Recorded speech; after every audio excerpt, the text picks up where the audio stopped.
Dumawa tayo sa Kamara. Ang Kamara, mga Diskaya, hindi raw pasado para maging state witness. Oh? So, hindi na sila po pwedeng maging state witness. Pero sinong nagsabi niyan? RH12 Milky Rigunan, Manang Milky. Si Sir Elliot Lakay, hindi umano matutuloy ang mga payoff. Kung hindi naman dahil sa mga Diskaya, kaya hindi sila maituturing na least guilty.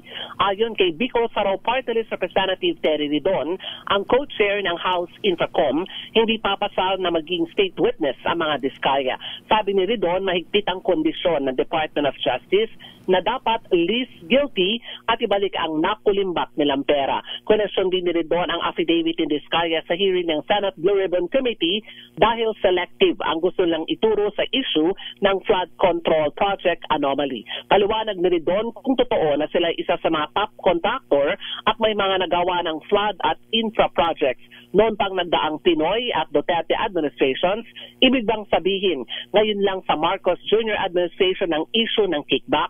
Narito si Bicol Saraw Party List Representative Terry Ridon.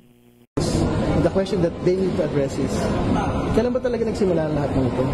Kasi nga, top contractor ka ng aking administration, Duterte administration, Marcos administration. Sinabi ni Sara Diskaya, 2016 sila nagkaroon ng mga proyekto sa flood control na matitindi. Ibig na sabihin sa 2022 lang nagbibigay, tapos sa ibang panahon hindi nagbibigay. Parang I think clearly nagsisinungaling and clearly selective po yung listahan na inilahad nila. Or outrightly, kasi nangalingan po talaga. Kaya nga, ang sinasabi ko, wasak na wasak yung affidavit po ni Mr. Diskaya at ni Sara Diskaya sa Senate Blue Ribbon Committee meeting. Paano po?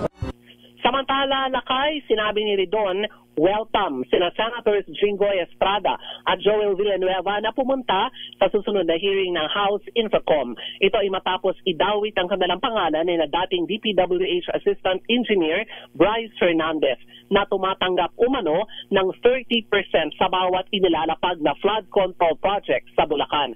Pero paliwanag ni Ridon, sakaling dumalo sina Senators Jinggoy at Villanueva, ipatutupad ang right to reply lang. Pero hindi sila papayagan na interpolate ang mga nag-aakusa sa kanila. Ako si Milky Rigunan, nagulat para sa DCRH, una sa Pilipinas, una sa Pilipino.